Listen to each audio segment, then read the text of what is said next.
na ayong aga sa inyo tanan. So, today, I will show you our mini garden and pasensya nyo na yung eye bags ko kasi I just woke up, literally.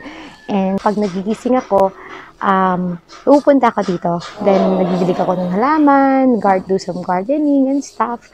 Pero this past few days, hindi ako nakapunta kasi umuulan. Yung rain na lang yung nagbibilig sa kanila. I just go here to check on them. Parang mga anak. Pero yun. And I haven't fixed it yet to the garden that I really want. Actually, most of the plants here are from my mama. Sa kanya talaga to. Kaya lang she got busy as well dun sa market kasi nagtitinda siya. So, I had the chance to take care of them. Yung mga flowers, yung plants. Hindi ko alam lahat ng mga tanim ngayon lang. So, hindi naman lahat. But I'm learning. So guys, this is my mini garden and it's hindi siya malaki and it's not too much, but at least now you have seen the before and later on you will see the after. Pasensya niyo na kasi baguhan ako and I don't really know about plants. I'm just starting to know them. Pero yun, getting to know each other and yun sila. Anyway.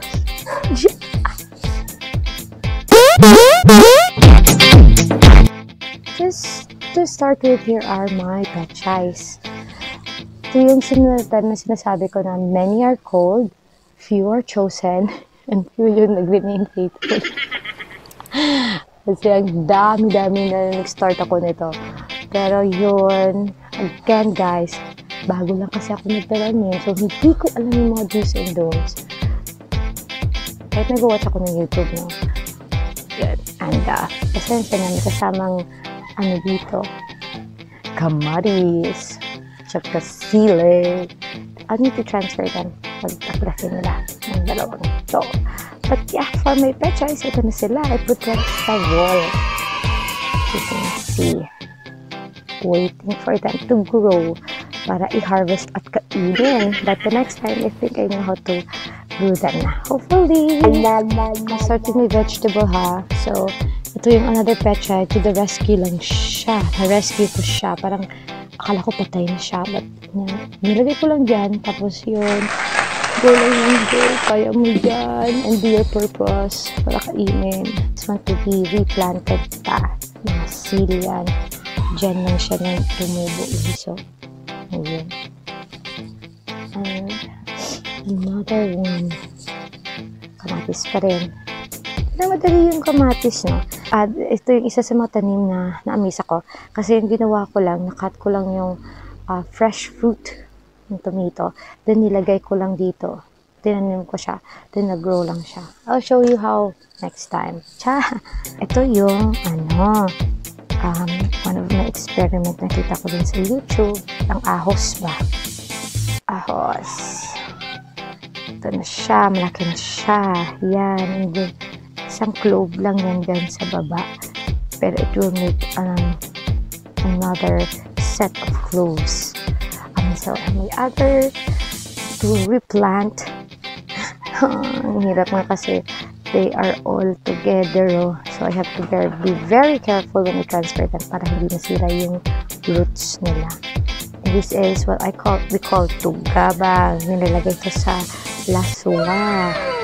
And need to replant them too because hindi ito maganda na mga pots sa kanila. Kaya lang, ubos ng pots namin dito ngayon sa amin. And I just finished my coffee. Ito, sila. Another tomato. This one is a tomato. Malaking tomato na. The seeds big already. And this one to replant. Replant again. So, I have to look for magandang pots for them. And kita niyo siya. Sa taas yun guys. Yun. This is what we call luya. Or ginger. Ayan. Ayun sila. Diba? Yan. Tumubo. This is the first time na magpatubo ng luya. And yun. Hindi sila luya. Yan. Hindi ko kinuha to kasi sabi ni nanay, yung help namin dito sa bahay, parang ano daw siya, parang veggie din. Pero, pa-ID naman mga boss. Hindi ko alam kung ano to. But hindi ko lang kinuha. And this is yung brown sibuyas. Hindi ko siya na-trim. So, ilagyan ko siya ng parang ipit. Kita mo. Kasi, yakat ko yan. So, kainin namin yun. And, yun. Burong sibuyas. Oregano. Maganda dito. Stick lang yan. I did some experiment. Parang stick siya. This is an older stem niya. Just put it like sa soil. And merong tumubo, merong hindi. But this one, soft stem yung tinanim ko. And look, yung tubo niya is maganda.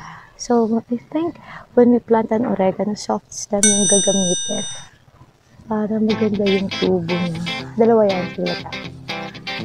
Dito sila. Yun. Yan silang dalawa. Ay, sorry.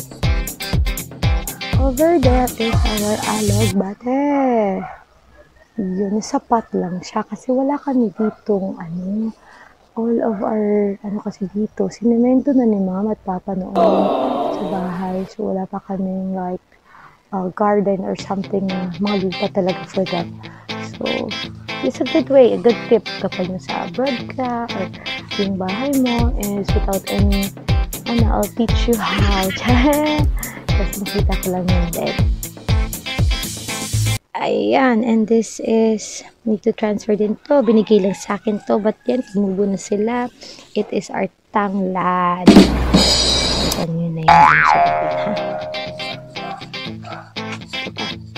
Dalawa sila. Dalawa sila actually. Mas maganda yung tanglad pag nilagay siya sa, or lemongrass, pag nilagay siya talaga sa lupa. Kasi mas tutubo siya ng maganda. Yun yung notice ko. And the others are here. Kalabasa.